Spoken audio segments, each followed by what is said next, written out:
What's up, guys? Welcome back to Clutch Takes, and today we're going to be talking about 5 potential centers the Raptors could trade for this offseason. Now, in the last video, we went through 5 potential free agents. In this video, we're obviously going through trades, and when I was looking at this, I was looking at players that could use a change of scenery, players who have high upside but aren't necessarily getting as big of a role as they should, as the Raptors obviously have a glaring hole at the 5 position, and a player who they acquire is going to get all the minutes in the world if they're decent, as we went last season with Aaron Baines and Alex Len, and with the Raptors development system, they could potentially reach their ceiling as a player.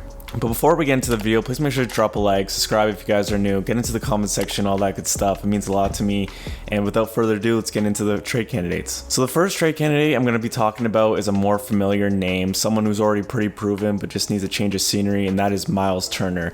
The Myles Turner trade bandwagon is back, and I think the Raptors should definitely be on it this season, and let me tell you why. Now, I've talked about this a lot already, and if you guys follow the Raptors Roundtable podcast, you would know JJ Buckets talks about this, the Warriors Report talks about this. We all are Myles Turner advocates, and I feel like he would fit our team really well. He's a great defensive player, he stretches the floor, he's a great shot blocker. There's a lot of things you like in Myles Turner. Myles Turner has a pretty team-friendly contract as he's owed $17.5 million over the next 2 seasons, but if the Raptors could find a way to make this deal work, I would really like it.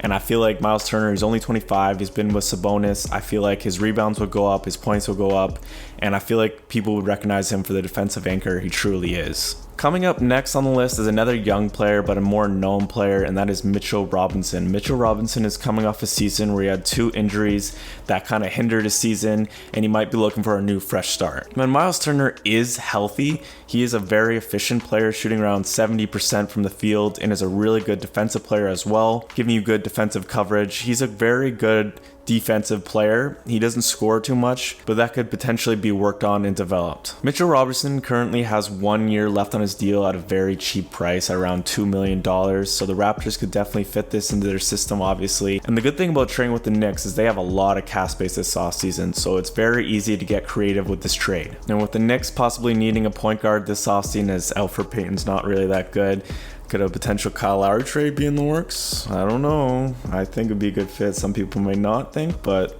maybe that's a starting point. But anyway, Mitchell Robinson, I feel like he fits our defensive system. He's a very good defensive player, and I would love to have him. The next player we're going to be talking about is a player who's known more for his song than his actual play, and I'm going to be talking about Mo Bamba. They check it to 10.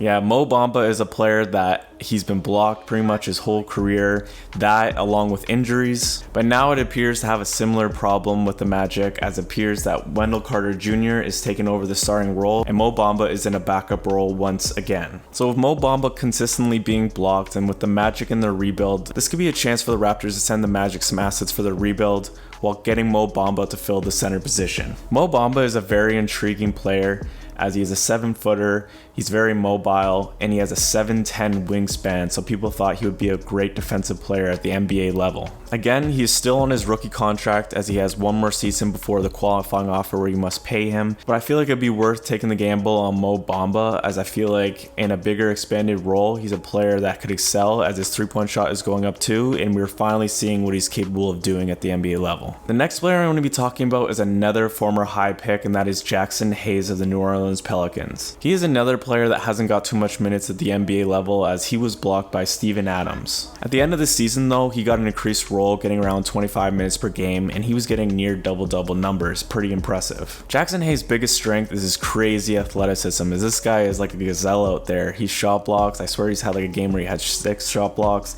He's a great rim runner.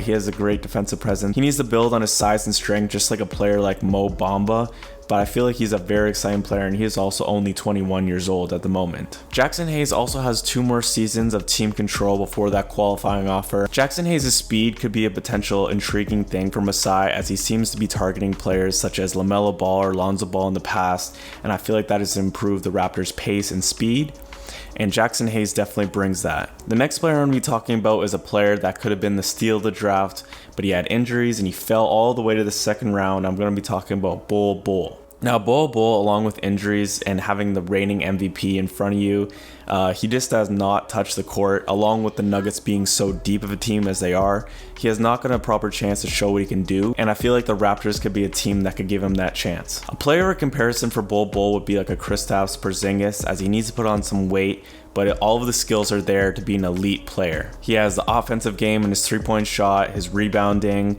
his shooting touch, his defensive potential. He just needs to put on some strength like the other guys in Jackson Hayes and Mo Bamba.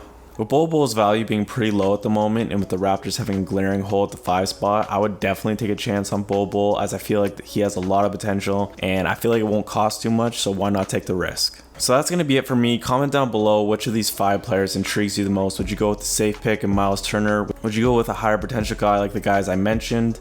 Or would you go with an alternative guy like a Yusuf Nurkic? Let me know in the comments down below. But until then, I'll see you guys next time.